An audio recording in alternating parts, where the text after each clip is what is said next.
Kwa majina ni Randy K, mpiga injili. Mimi ni mzanii kabisa, natoka Kaichakuni. Na piga kitu mzuri sana ya injili, kuendesha injili na kuhakikisha watu wamepata uzima wa milele. Anaitwa Randy K. Naitwa Randy K. Msanii kutoka wapi?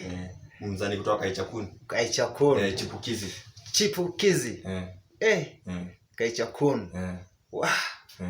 Na niulize. Unajua jamaa wetu anaitwa Josca B? Josca B namjua sana. Ni mtu nimekuwa nikimtamani sana.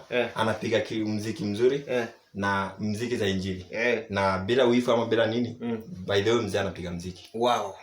Na tutafanyaje ndio tupate msanii anaitwa Josca B? Hata mimi ningependa kumpata lakini simpati, na pia hata anakuanga Kaichakuni. Ako Kaichakuni.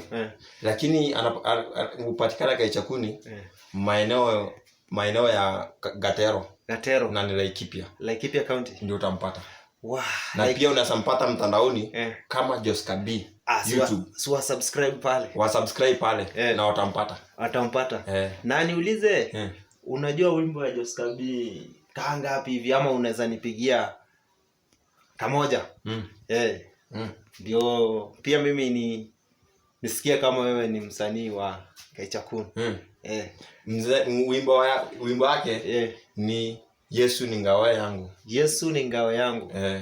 Tebu nipigie freestyle kidogo at least. Yesu ni ngao yangu ya milele, Yesu ni ngao yangu ya milele, Yesu ni ngao yangu ya milele, Yesu ni ngao yangu ya milele. Kama ni magonjwa inakulemea, kimbia kwake Yesu, yeye daktari kabisa. Randy K huyo. Man, pale YouTube ni Randy K. Subscribe Randy K. Ama ukitaka mzani wetu mkubwa kabisa ambaye ni Josca B, ambaye sisi tunamfuata kwa nyuma kabisa.